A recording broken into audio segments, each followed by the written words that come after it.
안녕하세요. 전국에서 상담하러 찾아오는 일산 부동산 전문 변호사 법률사무소 정금의 박순배 변호사입니다. 최근에 건축주가 옹벽 보강 공사를 하는데 이웃 토지를 사용할 필요가 있다며 인지사용 청구 소송을 제기한 사례가 있었는데요. 제가 그 소송을 위임받아서 진행하였고 최근에 승소 판결을 받았기에 그 사례를 여러분께 공유하고자 합니다.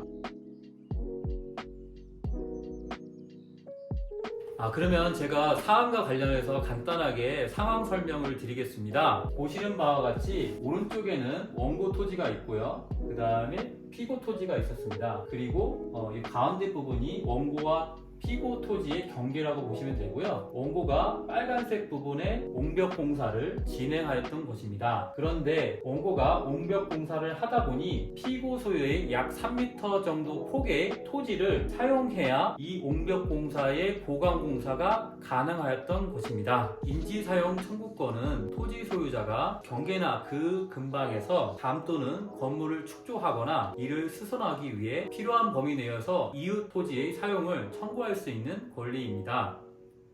제가 인지사용 청구권과 관련해서 세 가지 부분에 대해서 여러분께 설명을 드리고자 합니다. 먼저 첫 번째는 인지사용 청구권 요건 중에 하나는 수선할 필요성이 있는가입니다. 즉, 이 사건에서는 토사 유출이 발생하지 않도록 옹벽 공사를 보강할 필요성이 있다는 것입니다. 이에 대하여는 당사자 사이에 다툼이 없었습니다. 더 구체적으로 이야기를 하자면 원고들이 옹벽 보강 공사를 하기 위해서는 옹벽 경계로부터 폭 3m를 사용할 필요가 있다는 점을 인정할 수 있다고 판시하였습니다. 두 번째는 인지사용의 구체적인 목적이 특정되어야 한다는 것이고 그것이 인지사용 청구권 성립의 요건이 된다는 것입니다. 이 사건에서는 기초를 충분히 깊게 설정하지 못하여 토사 유출 위험 등의 문제가 발생한 옹벽을 수선, 즉 보강하라는 공사를 하라는 것으로서 인지사용의 목적은 특정되었다고 보았습니다. 세 번째는 인지사용 청구권의 요건이 되는지와 관련하여 이 사건에서 쟁점이 되었는데요. 최종적으로 판사는 인지사용 청구권의 요건이 되지 못한다고 판시하였는데요. 그 두 가지에 대해서 여러분께 설명을 드리겠습니다. 한 가지는 옹벽에 안정상의 문제가 발생한 것에 대하여 어느 쪽에 귀책 사유가 있는지,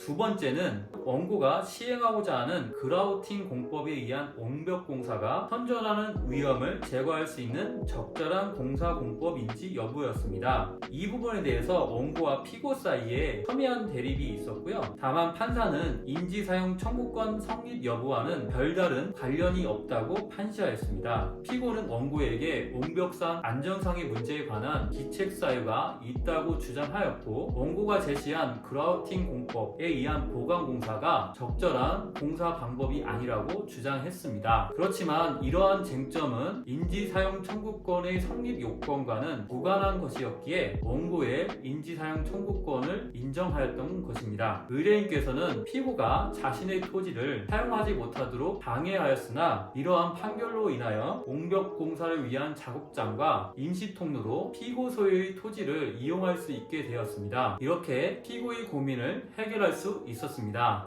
이와 유사한 분쟁으로 고민이 있으신 건축주분이 계신다면 저희 정금 법률사무소로 문의 주시기 바랍니다. 친절하게 상담해 드리겠습니다. 감사합니다.